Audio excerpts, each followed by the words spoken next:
आजकल के तो बच्चे सिर का क्या कहे शरीर भी नहीं ढकते और कहते हैं अपनी सोच बदलो महाराज। हम ही सोच बदलें, तुम अपने विचार ना बदलो। भाई हमारी क्या गलती है? चलो हम बता रहे हैं, बताओ ये क्या है? जोर से, क्या है ये? ये फूल है, गुलाब है। हम दिखा रहे हैं अपना गुलाब, आप देख रहे हैं कि नहीं?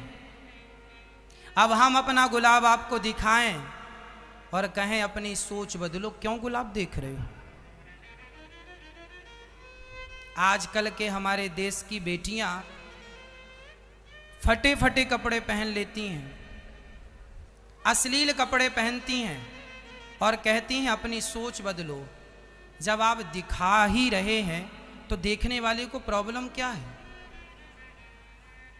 जब तुम्हें दिखाने में शर्म नहीं है तो देखने वाला, हम तो गुलाब दिखा ही रहे हैं, आप देखो ना, दिखा रहे हैं। अब हम दिखाएं और आपसे कहें आप लोग मत देखो, तो क्या आप लोग पट्टी बांध लेंगे आंखों में? इसलिए कहते हैं शरीर है, मर्यादा। शरीर हमारा है तो हमें मर्यादा में रहना चाहिए ना। सच्ची बताऊं, आज भारत में पुरुष अपने शरीर को जितना ढकते हैं, महिलाएं भी इतना नहीं ढकती शरीर को। मतलब पुरुष फिर भी शर्म जानता है, पर स्त्रियां आज बिल्कुल बेशर्म होती चली जा रही हैं। हाँ या ना? पुरुष अपने शरीर को ढकता, मैं अपने शरीर को ढकता हूं। हम कभी कपड़े अश्लील नहीं पहनते, हम तो साधु बन के, हम तो बिल्कुल उघारे बैठ सकते हैं बिना कपड़ों के। फिर हम तो बैठ सकते हैं बिना कपड़ों के, पर हम नहीं बैठते। हमें पता है सभ्य भारत में रहते हैं, सभ्यता से रहना चाहिए। पढ़ी लिखी समाज है, बच्चे देखते हैं, अच्छा नहीं लगता, मर्यादा में रहना चाहिए। छोटे छोटे कपड़े पहने के तुम्हारी बेटियां घूमती हैं, तुम्हें शर्म नहीं आती? देखने वाला क्या सोच बदले? आंखें बंद कर लें, पट्टी बांध लें। अरे ऐसे कपड़े पहनाओ अपने बच्चों को। मेरी माँ, मेरा नुकसान नहीं है, तुम ऐसे ही घुमाओ बिना कपड़ों के, हमें क्या, हमारा क्या जा रहा? पर हम भारतवासी हैं, तुम्हारी इज्जत हमारी भी इज्जत है, क्योंकि तुम भारतीय हो। तुम्हारा घर, तुम मेरी माँ हो, मैं तुम्हारा बेटा और तुम्हारा भाई हूँ। तुम्हारा बेटा और तुम्हारे भाई के नाते कहता हूँ, मुझे तो देखने में अच्छा नहीं लगता, आपको अच्छा लगे तो मर्जी आपकी है। अश्लीलता अच्छी नहीं होती, शालीनता अच्छी होती है। शरीर को ढकना अच्छा है, शरीर का प्रदर्शन अच्छा है, कहीं से किसी एंगल से है शरीर का प्रदर्शन। यदि हमारी बहनों के शरीर में यदि चुन्नी है तो इसमें बुराई क्या है? चुन्नी है, आपने अपने शरीर को ढका है, सिर भी ढका है, आपका शरीर भी चुन्नी से ढका है। दुपट्टा, हम अपने आप को बिना दुपट्टे के नहीं रखते। आपने हमें कहीं भी कभी भी देखा होगा, हमारे कंधे पे दुपट्टा होता है। यदि हम पुरुष होके दुपट्टा रखते हैं तो तुम स्त्रियां होके दुपट्टा क्यों नहीं रखती हो? क्या बिना दुपट्टे के आप बहुत अच्छा अपने आप को समझ रही हैं? अब आप कहेंगे महाराज जी क्या बात करने लगे, पुरानी सोच है। माना कि ये सोच पुरानी है, पर यदि आप अपना पहनावा ही छोड़ देंगे तो देखने वाले देखकर आपसे सीखेंगे क्या? क्या सिखाओगे आने वाली पीढ़ी को? और ये बताओ, मैं यदि शरीर ढकता हूं अपना, इसमें कोई बुराई है? आप, बहुत सारी मेरी बहनें होती हैं, मेरी बेटियां होती हैं, बहुत अच्छे कपड़े पहनती हैं, बिल्कुल पूरा शरीर फुल होता है, ढका हुआ होता है, मर्यादा में होती हैं। उन्हें देख के लगता है कि ये भारत की संस्कृति, ये संस्कृति है मेरे भारत की। और ये जो आपने छोटे छोटे कपड़े पहन रखे हैं, ये मेरे भारत का संस्कार नहीं है, ये विदेशी संस्कार है, फॉरेन कल्चर है, ये हमारे भारत का नहीं है। और हम कहाँ रहते हैं? भारत में। तो भारत के हिसाब से हमें रहना होगा, मर्यादा में रहना होगा। बुरा लगे तो माफ करना, मर्जी आपकी है, पर मुझे जैसा लगा मैंने आपको बताया। पुरुष फिर भी मर्यादित है आज, स्त्रियों की अपेक्षा। इसलिए आपकी बेटी को, ये जो बेटियां होती हैं ना, इन बेटियों के कंधे पे 2-2 कुलों की जिम्मेदारी होती है। बेटा एक ही कुल को उतारता है, पर बेटियां दोनों कुलों को उतारने की ताकत रखती हैं। इसलिए तुम्हें ज्यादा संभाल के माँ बाप रखते हैं। बहुत संभाल के एक लड़की ने मेरे से कहा, मेरे पापा मेरे साथ अच्छा व्यवहार नहीं करते। मैंने कहा क्या करते हैं? बोले मेरे भाई को डांटते नहीं हैं, और मैं जरा स्कूल से 10 मिनट लेट हो जाऊं तो मेरे पापा डांटते हैं, कहाँ थी, क्यों थी, कहाँ गई थी, जरा हिसाब दो। और मेरा भाई रात के 10 बजे लौट कर आता है, मेरे पापा कभी सवाल जवाब नहीं करते, और मैं लड़की हूं तो मेरे से 1000 सवाल जवाब होता है, क्यों क्यों क्यों। मैंने कहा सुनो मेरी बहन, बात ऐसी है, ये जो तुम्हारा भाई है ना और जो तुम हो, तुम दोनों में जरा अंतर है। क्या अंतर है महाराज जी? आज तो कोई अंतर नहीं है, लड़का लड़की एक समान। आप भले आप कहते हैं कि लड़का लड़की एक समान, पर आज भी एक अंतर है। क्या अंतर है वो मैं आपको समझा रहा हूं। सरिये की दुकान में सरिया बाहर होता है, सरिये की दुकान में सरिया कहाँ होता है? दुकान के बाहर। और हीरे की दुकान में हीरा कहाँ होता है? दुकान के भीतर। और दुकान के भीतर भी तिजोरी के भीतर, और तिजोरी के भीतर भी छोटी सी डिबिया के भीतर। क्यों क्यों भाई? सरिया तो बाहर पड़ा है और इतने से हीरे को तुमने इतना संभाला। अरे महाराज, सरिया की कीमत कम है, हीरे की कीमत ज्यादा है, इसलिए संभाल के रखते हैं। उसी तरह तुम्हारे भाई की, तुम्हारे बेटे की कीमत कम है, तुम्हारी बेटी की कीमत ज्यादा है। बेटियों की कीमत ज्यादा है, इसलिए उसे माँ बाप संभाल कर रखते हैं। बेटा सरिया है और बेटी तो हीरा है। सरिये में जंग लग भी जाए तो उसका मूल्य कम होगा, पर रुपए 2 रुपए कम होगा। पर हीरा चटक जाए तो 1 रुपए का भी नहीं बिकता। बेटी के चरित्र में यदि दाग लग जाए तो चरित्र पर दाग लगने के बाद तुमसे विवाह करेगा कौन? तुम्हारा पूरा जीवन जब तक जियोगी तब तक कष्ट पाओगी। एक बार तुम्हारे चरित्र में यदि दाग लग गया तो सारी जिंदगी रोने के सिवा कुछ नहीं। आज भी समाज में जिन लड़कों की बदनामी हो जाती है ना, जो लड़के बहुत सारी लड़कियों के साथ गलत संबंध रखते हैं, उन लड़कों का विवाह हो जाता है, उनके विवाह में तकलीफ नहीं जाती। लेकिन लड़कियों के बारे में पता चल जाए कि इसका किसी से गलत संबंध था, तो आज भी समाज उसका विवाह में बड़ी दिक्कत, हाँ या ना? फिर लोग कहते हैं लड़का लड़की एक समान है, लेकिन इस सोच को कैसे बदलोगे आप? कहां बदली ये सोच? लड़का लड़की एक समान होते तो गर्भ में बेटियों को ना मारा जाता। होना चाहिए, लड़का लड़की एक समान होना चाहिए, कोई भेदभाव नहीं होना चाहिए लड़की में और लड़के में। लेकिन फिर भी समाज भेदभाव करती है। दहेज के लिए लड़कियों को जला दिया जाता है, लड़कों को तो कोई अत्याचार नहीं होता।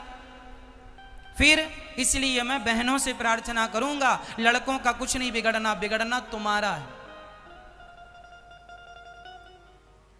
लड़कों को उनके माँ बाप संस्कार अच्छे दें कि बेटा चरित्रवान होना चाहिए। आजकल के बच्चे पढ़ने लिखने के नाम पे अपना चरित्र बिगाड़ते हैं। पढ़ाई लिखाई तो ठीक ठाक है, पर चरित्र पहले बिगड़ता है। हर फील्ड में आकर जाकर देख लो आप, चरित्र बिगड़ा पड़ा है। और ये भारत चरित्रवानों का देश था, चरित्रवानों का देश है। राम चरित्र सुनवे को रसिया, राम लखन सीता मन बसिया। इसलिए मेरी माँ अपने बेटे को ऐसी शिक्षा देना कि बेटा सब कुछ ठीक है, पर तेरा चरित्र ना बिगड़ना चाहिए। चरित्र है तो सब है, और चरित्र नहीं तो सब है तो किस काम का? क्या बताओ, पैसा कीमती है या चरित्र कीमती है? फिर तो आप अपने बच्चों को बताते हैं कि चरित्रवान बनना है? नहीं बताते हो आप लोग, इसलिए तुम्हारे बेटे चरित्र से भटक रहे हैं। कलयुग तो आज उल्टी गंगा बहा रहा है, माता पिता को बेटा ठोकर लगा रहा है। तब एक ही था रावण और एक ही थी सीता, अब हर गली में रावण सीता चुरा रहा है। कलयुग तो आज उल्टी गंगा बहा रहा। भारत की प्यारी बहना, भारत की प्यारी बहना, तुम सावधान रहना, पापी भी हाथों अपने राखी बंधा रहा है। कलयुग तो आज उल्टी गंगा बहा रहा है। जो तुम्हें रक्षाबंधन में राखी बंधाएगा तुम्हारे से अपने हाथ में, उसकी भी नियत का हिसाब नहीं है कि वो तुम्हें बहन की नियत से ही देख रहा है कि किसी और नियत से देख रहा है। इस कलयुग में तो रिश्ते भी शर्मसार होते चले जा रहे हैं, हाँ या ना। पहले तो भाई और बहन का रिश्ता बड़ा पवित्र हुआ करता था, लेकिन इस कलयुग में तो कितने भाई बहनों का रिश्ता दूषित हो चुका है। इसलिए जिसकी कलाई में राखी बांधो उससे जरूर कहो कि जितना प्यार तू मुझसे करता है अपने सगे भाई से कहना, एक माँ का जो तुम्हारा भाई है उस भाई से कहना जितना प्यार तू हमसे करता है अपनी बहन से, संसार की हर लड़की को मेरी ही दृष्टि से देखेगा, अर्थात बहन की दृष्टि से देखेगा। क्योंकि आज मैं तेरी बहन हूं और जिसे तू गंदी निगाहों से देख रहा है वो भी किसी की बहन है। इसलिए अपने आप को बचा के रखो, संभाल के रखो। बस कोई प्यार मोहब्बत की बातों में ना पड़ा करो। कोई लड़का तुमसे प्यार नहीं करता मेरी बहनों, तुम्हारे सुंदर शरीर से प्यार करता है। इसलिए तुम्हारा शरीर पाएगा, तुम्हारा चरित्र बिगाड़ेगा और तुम्हें पुराने कपड़े की तरह छोड़कर चला जाएगा। चिंगम, जैसे लोग चिंगम चबाते हैं, चबाकर फिर थूक देते हैं, उसी तरह तुम्हें चबाया जाएगा, स्वाद लेकर तुम्हें थूक दिया जाएगा। समझो इन बातों को। इस्लाम ने हकीकत में औरतों की इज्जत को इतना बुलंद किया है, इतना बुलंद किया है। सिर्फ और सिर्फ आती है बात, ये इनको छुपा करके क्यों रखा जाता है? क्योंकि हमने देखा है। अब इसका जो फैक्ट है वो मैं बताऊं, अकली दलील के एतबार से। जज्बाती बातें बहुत हो जाती हैं, वो कीमती हैं, इसलिए हम उनको छुपा कर रखते हैं। लेकिन मैं आपको जो फैक्ट है, हकीकी बात है, वो ये बताऊं। मर्द और औरत की साख्त के एतबार से अगर देखा जाए तो औरत की तबीयत में नजाकत है, वो नाजुक है। मर्द के बराबर उसे ताकत नहीं है, सबको मालूम है। वो कहीं की भी औरत हो, उसकी ताकत और कुव्वत के एतबार से वो कमजोर है। और मर्दों की तबीयत, इनके अंदर कभी वहशीपन आ सकता है, हैवानियत आ सकती है। जब इसकी ख्वाहिशात उरूज पर होती हैं तो सबसे पहला अटैक मर्द अगर किसी पर करता है तो वो औरत पर करता है। मर्द अगर इसको खुला छोड़ दिया गया और हैवानियत आ गई तो अपनी ख्वाहिशात को बुझाने के लिए सबसे पहला हमला किस पर करता है? औरत पर करता है। उसकी जिंदा मिसालें आज हम देख रहे हैं। जहां किसी तनहा औरत को 4 गुंडों ने पा लिया तो उसके साथ क्या करते हैं? कुत्ते भी इस तरह से नहीं करते जिस तरह से ये कर जाते हैं। उसके साथ रेप भी किया, जिना भी किया, ख्वाहिशें पूरी की और उसको फाड़ करके भी फेंक दिया। जानवर कोई ऐसा करता है? जानवर भी इस तरह से नहीं करता। इसका मतलब यह है, रिपोर्ट ये बताती है पूरी दुनिया की कि मर्द के अंदर अगर शहवत का गलबा ज्यादा हो गया और उस वक्त औरत उसे सामने नजर आ गई तो फिर ये अपनी हैवानियत पर उतर कर सकता है, उसका रेप भी सब कुछ कर सकता है। इसलिए इस्लाम ने हमा वक्त औरतों को कहा कि पता नहीं कहां दरिंदे हैं, तुम हमेशा अपने आप को महफूज रखो। ये नहीं कि पिकनिक पर जाओ तो नाक पर स्कार्फ लगा लो, यहां बुरे लोग हैं, खाली यही कपल अच्छे हैं, दूसरों की नजर पड़ जाएगी। इस्लाम ने हर वक्त के लिए औरत को यह कहा है कि तू अपनी हिफाजत की जिम्मेदारी खुद रख ले, इसलिए कि तेरे जिस्म को देखने के बाद कई ऐसे मर्द हैं जिनकी ख्वाहिशात अंगड़ाइयां लेती हैं और फिर वो हमला कर सकते हैं। तुम्हारी जान का भी खतरा है इसमें, सिर्फ इज्जत लूटने का नहीं, जान का खतरा है। रेप के बाद कत्ल होते हुए नहीं देखे? अभी साल नहीं गुजरा होगा, हैदराबाद में, दिल्ली में कितने वाकयात हुए। अच्छे पढ़ी लिखी लड़कियों के साथ हो, अच्छे बड़े घर की लड़कियों के साथ ये मामला हुए कि नहीं हुए? अब ये जब हम जवाब देते हैं तो वो ये कहते हैं कि मर्दों को आप तलकीन करें कि वो औरतों को छेड़छाड़ ना करें। ये तो ऐसी बात हो गई कि गोश्त को खुला रख करके कौवों को नसीहत करो, बेटा अच्छे से रहो, अखलाक में रहो। अरे कौवा है, वो गोश्त खुला रखा है। हम कौवों को सुधार नहीं सकते लेकिन गोश्त को ढक तो सकते। हमारे पास यही फार्मूला है। हम कहां पूरे दुनिया के मर्दों की आंखों को संभालें। हालांकि कुरान ने हर मोमिन को कहा है वकुल्लिल मुमिनीना यगुद्दू मिन अबसारिहिम, ऐ महबूब सारे ईमान वालों से कह दें कि वो अपनी आंखें नीची रखें। इस्लाम ने समझा तो दिया है मर्दों को, लेकिन इनकी सिक्योरिटी का भी एहतमाम किया है, जिसको ये समझ रहे हैं कि ये पाबंदी बहुत ज्यादा है, बहुत मुश्किल है, ये पाबंदी है बहुत ज्यादा मुश्किल है।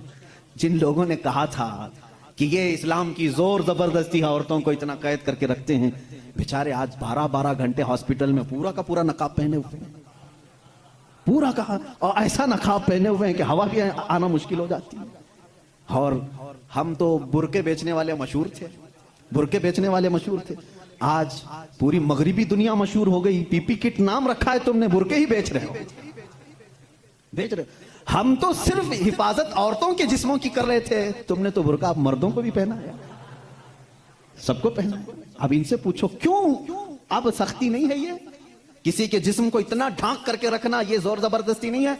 तुम कहते हो इस्लाम इतनी सख्ती लेकर के आया है कि औरतों को बंद करके रखा। अब ये जवाब नहीं, वायरस फैला हुआ है, वायरस फैला हुआ है, जिस्म को लग ना जाए। अरे नादान, यही तो 1400 साल से हम कह रहे थे, इंसानों की आंखों का वायरस भी फैला हुआ है, कहीं हमारी बच्चियां गैर महफूज ना हो जाएं, कहीं किसी के जिस्म में ये बातें, ये आंखों का जहर सरायत ना कर जाए, इनके दिल बहक ना जाएं। और मैं बहुत पहले से कहता आ रहा हूं, तहकीक ये बताती है कि मर्द की आंखें जब इसमें ख्वाहिश पैदा होती है ना, एक जहरीला मादा निकलता है, जहरीला मादा निकलता है। आप देखो गौर से किसी चीज को, नजर लगती है ना, सबका ये तो मामूल है, नजर लगती है, वो उसकी नजर लग गई, इसकी नजर लग गई, तकरीबन सब लोग मानते हैं नजर लगती है। और इस्लाम भी कहता है अल आइनु हक्कुन, नजर लगती है। बल्कि मेरे आका सल्लल्लाहु अलैहि वसल्लम ने यहां तक फरमाया, मेरी उम्मत में सबसे ज्यादा मौत अगर किसी कारण से होगी तो नजर बद से होगी। हुजूर ने फरमाया है, तबई नेचुरल डेथ के बाद, नेचुरल तबई मौत के बाद अगर किसी वजह से, किसी बीमारी से सबसे ज्यादा मौत होती है तो नजर बद से होती है। वो पता नहीं होता सबको, उसकी अलामतें तक हुजूर सल्लल्लाहु अलैहि वसल्लम की हदीस में गिनाई गई हैं। नजर बद हो जाए तो कैसे पता चलेगा? जिस्म के अंदर कैसी तब्दीलियां होती हैं कि पता चल गया कि नजर लगी है, वो फिर कभी मैं अर्ज करूंगा। लेकिन नजर लगती है ये सबको मालूम है। और जदीद तहकीकात के एतबार से भी अगर मैं आपको बात करूं, फूल को अगर ज्यादा देर तक तुम देखते रहोगे तो मुरझा जाएगा, क्योंकि हमारी आंखों का जहर उस पर पड़ता है और उसकी तबीयत मुरझा जाती है। वो जितना अपने टहनी में लग करके जितनी देर तक ताजा रह सकता है, तुम्हारे हाथ में आने के बाद उतनी देर ताजा नहीं रहेगा, क्योंकि कुछ बैक्टीरिया हमारे अंदर हैं और आंखों से निकलने वाली चीजें भी हैं। इसी तरह से औरतों का जिस्म इतना नरम है और नाजुक है कि बाहर के जहरीले मादे उनके जिस्म पर पहले असर करते हैं। मर्दों के जिस्मों पर कम, लेकिन औरतों के जिस्मों पर ज्यादा असर करते हैं। अब कोई वहशी दरिंदा जिसकी निगाहें जहर फेंक रही हों और किसी लड़की का जिस्म नंगा हो, वो बगैर लिबास के हो, तो जाहिर सी बात है उसके जिस्म के अंदर जैसे ही वो नजरें जाती हैं, उसके दिल में भी बुराइयों की ख्वाहिशें पैदा होना शुरू होती हैं। एक तरफा नहीं होती ये सब चीजें। उसके अंदर जो खराबी आई वो उसकी आंखों की वजह से। इसीलिए मेरे आका सल्लल्लाहु अलैहि वसल्लम ने फरमाया, फ़इन्नल आइन तज़नी, आंख भी जिना करती है। हुजूर सल्लल्लाहु अलैहि वसल्लम ने फरमाया आंख भी जिना करती है। अब मुझे बताओ मेरे अजीजों, इस्लाम ने इतनी जो हिफाजत की है औरतों की, इसको तुम कह रहे हो जोर जबरदस्ती है? इस्लाम दीन फितरत है, सिर्फ वही बात करता है जो इंसान के लिए सूटेबल हो, जो तुम्हारे जीने के लिए अच्छा हो। अब मैं आओ तुमको ये भी बताता हूं, कुछ लोग ये कहते हैं खाने पीने के मामलात में भी, अब ये बात थी औरतों की। और हाँ, यहां पर मैं ये बात बता दूं कि ये बराबरी बराबरी जिसको कह रहे हैं ना, वो बराबरी है नहीं। तुम कभी भी इसके जवाब देने की भी कोशिश मत करो। ये बराबरी किसको कहते हैं? इनके सामने रक्स करे, डांस करे, बराबर करे। अगर मर्द जो है खुले आम घूमता फिरता है और नंगा हो सकता है, तो औरत को भी उतना ही होना चाहिए, औरत भी उतना ही दिखाए। तो ये तो ऐसी बराबरी है कि इतना अगर शौक है बराबरी का, तो फिर ऐसा करो, अपनी बीवी के साथ मुआयदा कर लो, 1 साल तू बच्चा देगी, 1 साल मैं बच्चा देता हूं। ये बराबरी करने की चीज है? अरे सारा बच्चों का दर्द औरत ही क्यों सहे, तुम भी थोड़ा सा पार्टनरशिप में ले लो। ऐसा नहीं कर सकते, तुम्हें मालूम है औरत की फितरत है, कुछ चीजें ऐसी हैं उसकी साख्त में, उसके लिए वो जरूरी है। और इस्लाम ये समझता है कि औरत के लिए उसके घर में रहना ज्यादा सूटेबल है बनिस्बत बाहर घूमने फिरने के। खुले आम रहने से ज्यादा अगर महफूज कोई औरत हो सकती है तो वो पर्दे में रह सकती है। इसलिए इस्लाम ने उसको पर्दे का हुक्म दिया, उस पर जोर जबरदस्ती नहीं, पाबंदी नहीं, उसकी फितरत है वो, उसे जितना महफूज रख सकते हो। अब खरीदने वाली चीजों में ही आप देख लेना। अब उसको मैं अकली तौर पर अगर आपको बताऊं, कुछ चीजें ऐसी हैं आप खरीद कर, आलू प्याज लेकर के आए, आलू प्याज लेकर के आए, आपके किचन में आपने उसको किसी बुट्टी में रख दिया, टोकरे में रख दिया, कहीं पर भी रख दिया, चल जाता है। रख दिया। लेकिन साथ में आपने कुछ गोश्त खरीदा, कुछ टमाटे, कुछ दही, बाहर नहीं, फ्रीजर में रखना पड़ता है। भाई इनको दोनों को बराबरी दो। दही को भी टोकरे में क्यों नहीं रखते, गोश्त को भी बाहर ये इस टोकरे में क्यों नहीं रखते? आप खुद कहेंगे। कुछ चीजें ऐसी होती हैं जिनकी सेफ्टी फ्रीजर के अंदर है, कुछ चीजें ऐसी हैं कि वो बाहर रह करके भी सलामत हैं। जब तुम्हें दुनिया के हर निजाम में ये बात समझ में आती है तो अल्लाह ने मर्द और औरत को पैदा ही ऐसा किया है कि मर्द अगर बाहर रहे तो सेफ है, उसके जिस्म की साख्त ऐसी है, लेकिन औरत घर के अंदर ज्यादा सेफ है। इसलिए इस्लाम ने उसे पर्दे का हुक्म दिया है। बात समझ में आ गई? इस्लाम ने जोर जबरदस्ती उसको पाबंद नहीं बनाया, जोर जबरदस्ती पाबंद नहीं बनाया। बहरहाल ये एक बहुत बड़ा उन्मान है। औरतों के हुकूक की बात अगर कोई ऐसा बंदा करता तो समझ में आता जो औरतों को मर्तबे में बढ़ा करके यूं कहे कि औरत के कदमों के नीचे जन्नत है।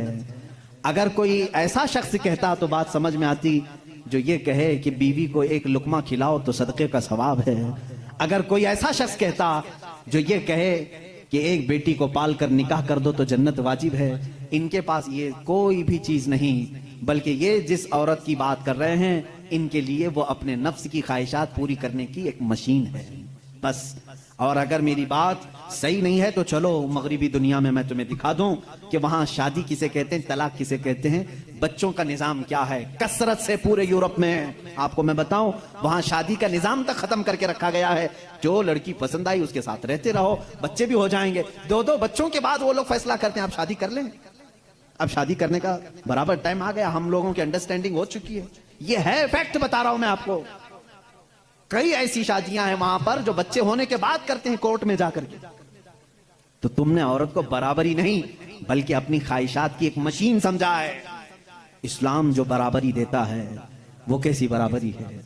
ये इस्लाम ही तो है जो औरत को इतनी इज्जत के साथ घर लाने का हुक्म देता है, इतनी इज्जत के साथ। अगर उसको कुछ खुराफाती लोगों ने बुरा कर दिया तो अलग बात है, बल्कि हमारे यहाँ जो निकाह का सिस्टम है वो इतना पाकीज़ा है कि मर्द को कहा गया है कि औरत के आने से पहले अपने घर का इंतजाम हो जाए। वो कहाँ ला करके रख रहा है, बल्कि औरत को इसी तरह से भगा कर लाने का निजाम इस्लाम में नहीं है, बल्कि औरत के लिए एक बाज़ाब्ता पूरी महफिल का इनेकाद होता है। उसकी रजा पूछी जाती है, पहले उससे पूछा जाता है तू राजी है या नहीं। बहुत सारे ऐसे दीन हैं, बहुत सारे ऐसे रिलीजियन हैं, मैं नाम फिर नहीं जिक्र कर रहा हूं, जहां पर औरतों को इजहार राय का हक ही नहीं। उनके बड़े जो फैसला कर लिए वो हो गई बात। चाइना में बहुत सारे ऐसे कबीले आज भी हैं जहां उनके माँ बाप अपनी बच्चियों को ले जाकर किसी के भी कोठे पर छोड़ जाती हैं जहां उन्हें पसंद आ जाए। इस्लाम औरत की इज्जत इतनी देता है, जब तक वो अपनी रजा का इजहार नहीं करती काजी की मजाल नहीं कि वो निकाह पढ़ा सके। हम खुद खड़े रहते हैं जब तक इजाजत नहीं आती। पहले हम औरत की इजाजत लेकर के आते हैं और फिर औरत को उसका हक महर देने का हुक्म भी मर्द को दिया गया है कि वो तुम्हें अपनी जिंदगी छोड़कर आ रही है, अपना घर छोड़ करके आ रही है, उसका हक महर अदा करो। और लाने के बाद जानते हैं मेरे आका सल्लल्लाहु ताला अलैहि वसल्लम की तालीमात क्या है? अल्लाहु अकबर। हुजूर अकरम सल्लल्लाहु अलैहि वसल्लम ने ताकीद के साथ फरमाया है कि औरतों के साथ सख्ती ना करो। अपने आखिरी खुतबे में हुजूर ने अरफात के मैदान में ये बात तक फरमाई, औरतों के मामलात में अल्लाह से डरो, हद से ज्यादा ना बढ़ो, औरतों के साथ इतनी सख्ती ना करो। मारने को मना किया, कभी इनके चेहरे पर ना मारना, कभी इनके खानदान को ताना ना मारना, कभी इनको इतनी बुरी गाली ना देना कि दिल टूट जाए। ये तमाम अहकाम इस्लाम ने इसी औरत की इज्जत ही के लिए तो दिए हैं। और फिर जिस वक्त वो आए, बुजुर्गों ने ये रिवाज भी रखा है कि हम अपनी बेटियों को अपने घरों से कुरान पाक देकर के रुखसत करते हैं, कुरान के साथ उसे भेजते हैं। और घर लाने के बाद जानते हैं ये आला हज़रत रज़ियल्लाहु ताला अन्हु ने लिखा भी है। आला हज़रत फरमाते हैं जब नई दुल्हन घर में आए तो उसके पैरों का धोवन जो है वो अगर घर के चारों कोनों में डालो तो बरकत आए। वो आ रही है अपना रिस्क लेकर के आ रही है, अपना रिस्क लेकर के आ रही है।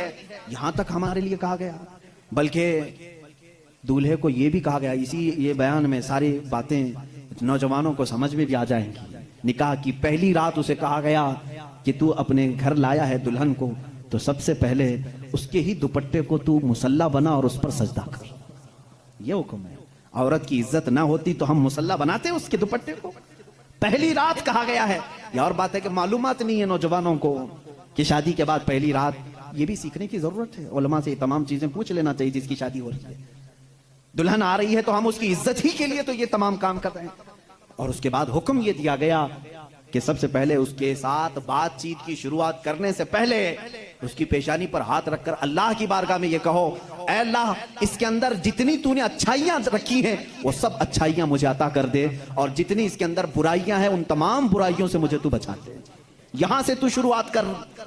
जाहिर सी बात है, मैंने उस वक्त महसूस किया, चंद दिनों पहले एक नौजवान को तलकीन कर रहे थे, पेशानी पर जहां बाल उगते हैं वहां हाथ रख करके दुआ करना। तो उसने पूछा कि हजरत दुआ तो ऐसे ही कर सकते हैं, पेशानी पर क्या? मैं भी चौंक गया। इसको मैं बताऊं, मेरे एक उस्ताद से मैंने पूछा क्या ऐसा है कि अपनी दुल्हन की पेशानी पर हाथ रख करके इस तरह दुआ करना चाहिए? उन्होंने कहा हाँ है। दुआ तो कैसे भी करें, हाथ ना रखें और हाथ छोड़ें, हाथ उठाएं, सब दुआ अल्लाह सुनता है, लेकिन इसलिए पेशानी पर रख करके दुआ करने के लिए कहा गया कि वो आज अपने वालिदैन को छोड़ करके आई है, उसके वसीले से अल्लाह जल्दी दुआ कबूल करेगा। उसका दिल मगमूम है, वो गमगीन है, और गमज़दा लोगों के साथ मेरा मौला है। वो अपने वालिदैन को छोड़ करके तेरे घर आई है, वो मगमूम है, बहुत गमज़दा है। आज उसकी पेशानी पर हाथ रख करके दुआ करो। मेरा उसी दिन ये जहन समझ गया कि इस्लाम ने औरत को वो मकाम दिया है, वो इज्जत दी है। हमने उसको अपने जिस्मों को सुकून पहुंचाने वाला आला नहीं समझा, मशीन नहीं समझा, बल्कि हकीकी मुस्लिम वो है जो अपनी औरत की इज्जत भी करे, एहतराम भी करे। अल्लाह के रसूल सल्लल्लाहु तआला अलैहि वसल्लम ने जो फरामीन दिए हैं, अजीज़ा ने गिरामी वक़ार, ये निकाह के इस सिस्टम को भी मैं आपको बताऊं। कुछ तो वो हैं जो ये इस्लाम के खिलाफ भौंक रहे हैं कि औरतों के ऊपर जोर जबरदस्ती होती है इस्लाम में, और दूसरों की क्या बात करूं, हमारे हिंदुस्तान पर बैठा हुआ मैं क्या बताऊं, ये भी बड़ी औरतों की, हाँ, पीड़ित महिलाएं हैं, मुस्लिम पीड़ित महिलाएं हैं जो खुद बीवी को छोड़ बैठा है। सारी मुस्लिम औरतें पीड़ित हैं। अल्लाह अकबर। वो खुद अपनी बीवी को देखने नहीं जा सका, जिंदगी खत्म होने आ गई, बाल सफेद हो गए, पीड़ित महिलाएं हैं मुसलमान। हाँ, अगर ऐ मुसलमानों कोई भी हम में से औरत पर जोर जबरदस्ती करता है, याद रखो मैं तुम्हें बताऊं कि कुरान की क़यामत के दिन अल्लाह जानवरों पर भी उठाए हुए हाथ का फैसला लेगा, तो औरत की बात तो दूर की है। मेरा अकीदा तो यह है, एक औरत ने बिल्ली को बांध रखा था, बुखारी शरीफ में है, वो मर गई बिल्ली, और वो औरत बहुत इबादत गुजार थी, लेकिन अल्लाह ताला ने फैसला फरमाया कि इस औरत को जहन्नम में डालो। मेरी एक मखलूक को बांध कर रखी इसने और वो मर गई। हमारा तो अकीदा यह है, तुम औरतों पर अगर जुल्म करते हो तो तुम जिम्मेदार हो, लेकिन इस्लाम नहीं। इस्लाम वो कामिल दीन है। ये बेचारे क्या पढ़ पाएंगे जिनको कभी ढंग की स्पेलिंग नहीं आती, कभी, हाँ, ये एक ऐसा होता है कि डमरू बजाओ तो कोई नाचता है। इसी तरह से कुछ लोग पीछे से कुछ लिख करके दें, कुछ बयान करने के लिए, तो कुछ लोग कह जाते हैं, उनको खुद नॉलेज नहीं होती। ऐसे ही कुछ लोग इस्लाम पर भी भोंकते हैं। अब अगर ये टॉपिक अगर मैं छेड़ूं 3 तलाक के, तो और बड़े मामलात हैं। 3 तलाक के लिए इस्लाम ने जोर जबरदस्ती की है। औरतों पर जुल्म है, ये पीड़ित हैं, ये महिलाएं, इनको इंसाफ दिलाना चाहिए। 3 तलाक देना, पहली बात ये समझे ही नहीं।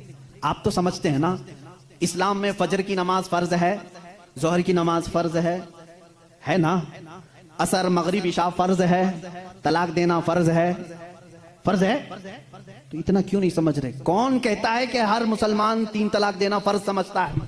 अरे वो एक एग्जिट रास्ता है। हम कभी भी किसी भी बंदे को निकाह पढ़ाते हैं तो तलाक का नाम तक नहीं लेते। अगर जिक्र कर दिया ना कि मैं 5 साल के बाद तलाक देने के लिए निकाह कर रहा हूं, तो वो निकाह ही हराम हो गया।